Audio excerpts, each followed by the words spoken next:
呢個餅乾係咪又簡單又快手呢？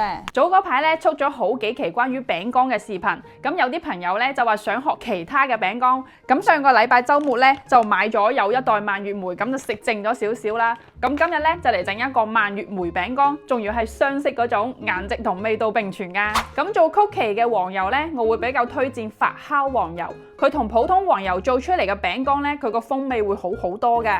黃油一定要用室溫軟化到輕輕撳一撳咧，佢可以變形嘅，咁樣先 OK。黃油咧係要用到120克嘅。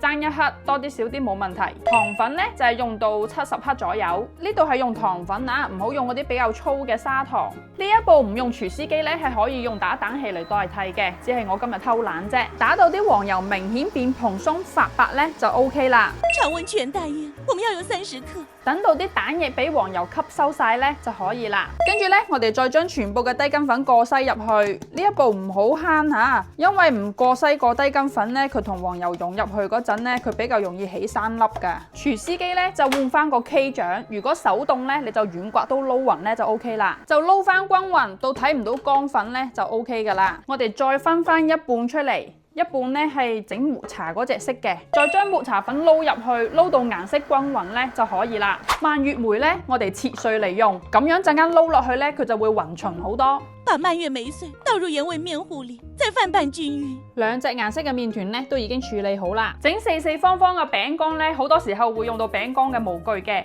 咁今日咧，我哋就唔用模具，有一個刮板同埋一個敲盤咧就 OK 啦。就咁樣去壓佢，將嗰個麵團逼埋角。將佢壓成一個四四方方咁嘅形狀，嗱，你睇下係咪就好整齊啦？咁綠色呢個呢都係一樣嘅，我哋將佢壓到同呢一個原味嘅差唔多嘅大細。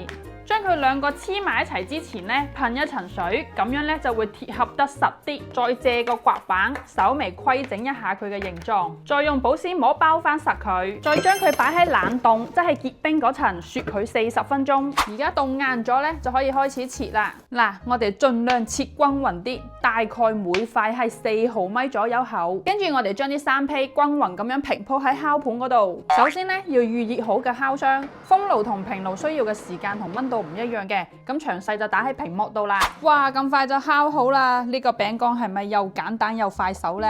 呢一個蔓越莓抹茶雙拼曲奇有顏值得嚟又好食，過程亦都係非常之簡單同埋快手，一啖呢就可以食2種口味同埋2個口感嘅曲奇，你都去試下。過關住啦！